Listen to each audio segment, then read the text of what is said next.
It's not too romantic. We actually met at a nightclub in Ybor. And so we started dating. I thought he was really cute. He was super tall. I thought she was hot. That was my first impression. When you know that's your person, you just know. Like, he told me, like, on our first or second date, I'm gonna marry you. And at first I was like, stalker. And we were married 5 months later. Moved out to Brandon in 2000 after we got married, and we had 2 kids at first, the twins, and then went from there, ramped up from there. In my 20s, I was really into partying and drugs and doing all kinds of crazy things that you shouldn't. I was at a boat show for work, a trade show. There was another gentleman there who was working the boat show as well. I said, hey, after the show's over, you want to go smoke some weed? He said, no, I'm a Christian. And I said, oh, you're one of those. I'm not really sure even what we talked about, but we talked for 2 hours. And I went home to my hotel and I called Melissa and I said, I don't know what happened today, but something's changed and I need to get to a church. And no, I could just definitely see God working on his heart, and it was like crazy. He wasn't the party guy that I liked to hang out with anymore. He was like, you know, the God, the lead of our family, and it was cool. It was really cool.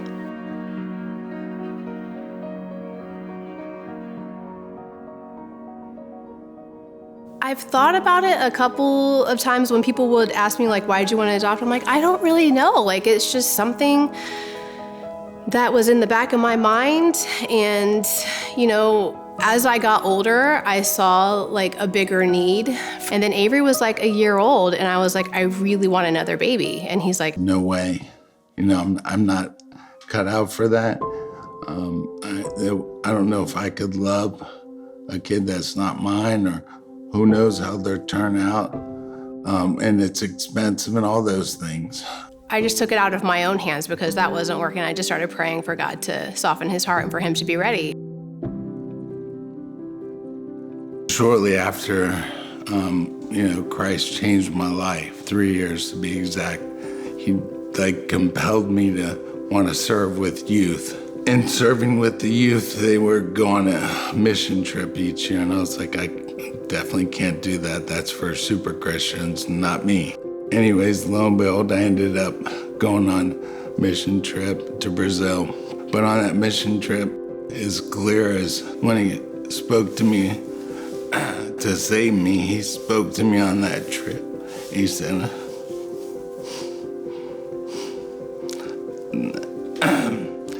I want you to adopt.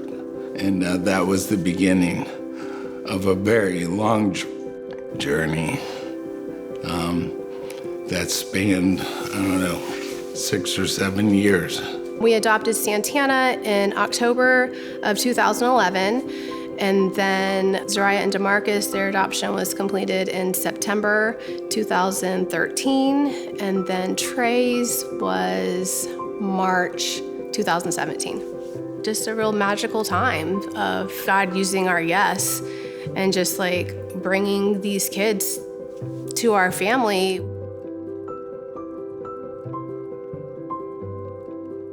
Back when Melissa had by birth Avery, she had her tubes tied.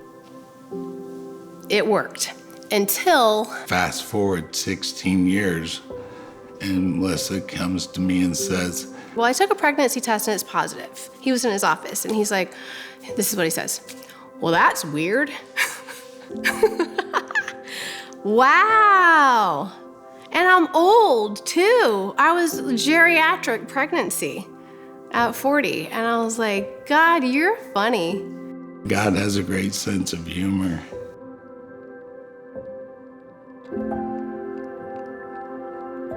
You know, when you talk about being a dad, that's the one thing that is the most difficult. It's just the impact that the disease has on them.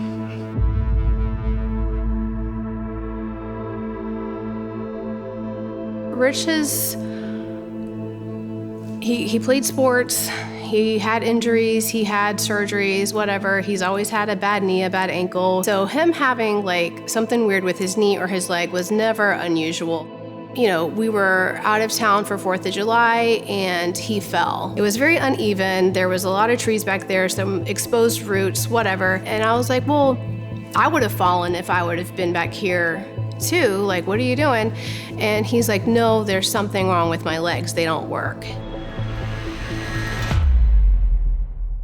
I was hoping for a stroke, honestly, because I felt like, you know, he could partially recover from that and it wasn't scary. And ALS was on my list and that was terrifying. I didn't want it to be that at all. That was like my number one fear, but hoping that was the bottom thing on the list. And then there was like MS and some other neurological disease that I thought it could be.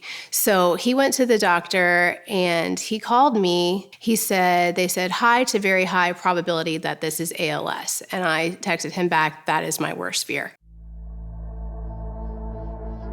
ALS is amyotrophic lateral sclerosis, which is normally called Lou Gehrig's disease. And basically it's a motor neuron disease where your brain is not telling your motor neurons to work, your voluntary muscles. So anything you want to do, like anything voluntarily, that's what ALS affects. And essentially the muscles die.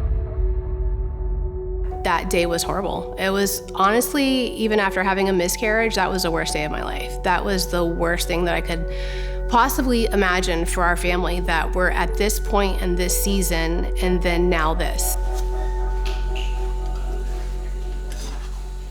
Please, can you open this? Yes, sir.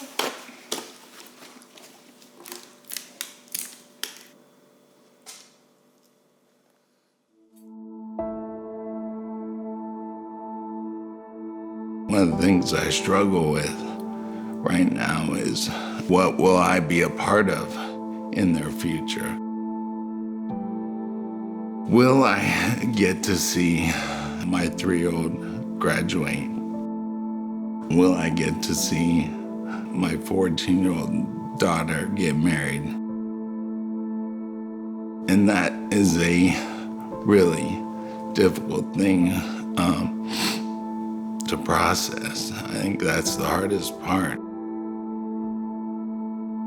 It's kind of forced us to do more things as a family that we would have ignored or put off if this wasn't our situation. But, you know, just taking opportunities and just really enjoying the time that we have, because, you know, we all know tomorrow's not promised, but like when something like this kind of slaps you in the face, it's like, okay, tomorrow's not promised. Let's do what we need to do. Let's do the things that are important to us and really make memories. That's what we're trying to do, is just make memories. Seeing how my kid's father, earthly father, is able to relate to them and guide them, you know, it's just a perfect example of how God, you know, faithfully guides and provides for us. So I think they've got a really good earthly example. Not everybody's called to adopt, which they're not. Not everybody could either have room in their house, room in their life, or whatever, but they still feel burdened to do something. If you're able to adopt a child, do it. If not, then support, you know, somebody else who is able to. And either way, you're gonna get blessed. Yeah. The amount of blessings that I have gotten in my life far outweigh